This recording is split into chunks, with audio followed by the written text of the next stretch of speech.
Assalamualaikum warahmatullahi wabarakatuh. Perkenalkan, nama saya Tessa Ramadina dengan NIM 24329030.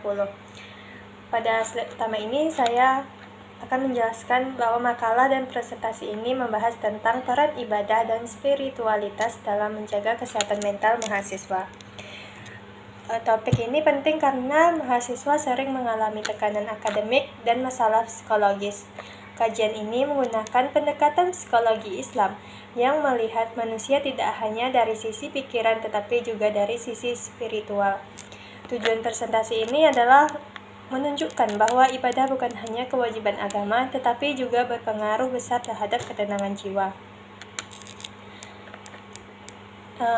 Adapun sedikit saya akan menjelaskan latar belakangnya, yaitu mahasiswa berada pada fase dewasa awal yang penuh dengan tuntutan seperti tugas kuliah, target presentasi, tekanan sosial, dan rencana masa depan.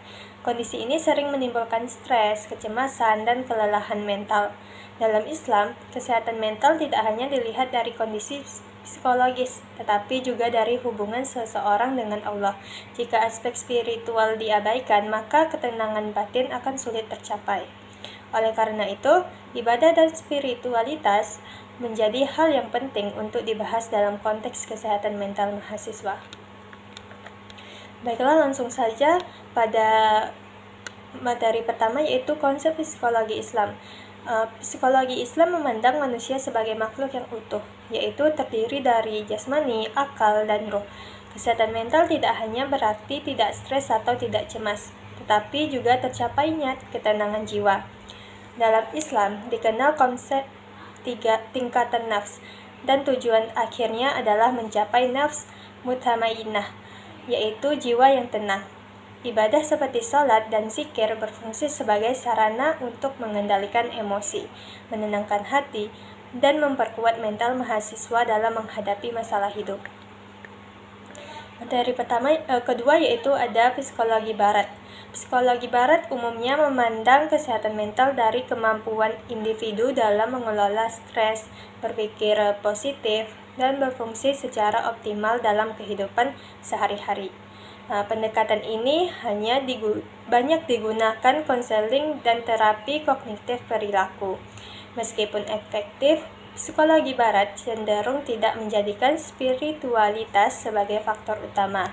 Oleh karena itu, bagi mahasiswa muslim, pendekatan ini terkadang belum sepenuhnya memenuhi kebutuhan batin dan spiritual.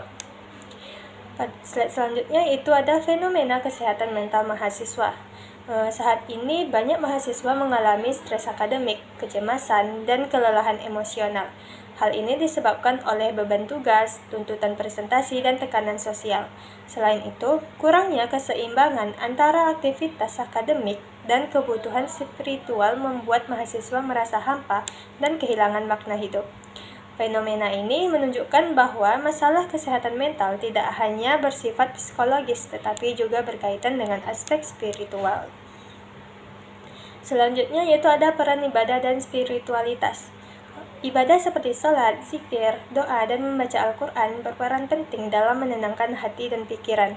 Dalam psikologi Islam, ibadah dipahami sebagai proses tazkiyatun nafs, yaitu pembersihan jiwa dari perasaan negatif seperti cemas dan putus asa. Mahasiswa yang rutin beribadah cenderung memiliki ketahanan mental yang lebih baik dan lebih mampu menghadapi tekanan akademik dengan tenang. Materi terakhir yaitu ada solusi atau intervensi Islami. Solusi yang ditawarkan dalam kajian ini adalah konseling Islami dan psikoterapi Islami. Konseling Islami membantu mahasiswa memahami masalah sebagai bagian dari ujian hidup dan menguatkan sikap sabar serta tawakal. Psikoterapi Islam memanfaatkan ibadah seperti zikir dan doa sebagai media terapi untuk menenangkan jiwa. Pendekatan ini tidak hanya menyelesaikan masalah psikologis, tetapi juga memperkuat iman dan akhlak manusia. Kesimpulannya yaitu, ibadah dan spiritualitas memiliki peran yang sangat penting dalam menjaga kesehatan mental mahasiswa. Psikologi Islam menawarkan pendekatan yang lebih holistik karena menggabungkan aspek psikologis dan spiritual. Oleh karena itu, penguatan spiritual perlu mendapat perhatian lebih di lingkungan perguruan tinggi agar mahasiswa dapat menghadapi tekanan akademik dengan lebih tenang, sehat, dan bermakna. Sekian penyampaian materi dari saya. Jika ada salah, saya mohon maaf. Wassalamualaikum warahmatullahi wabarakatuh.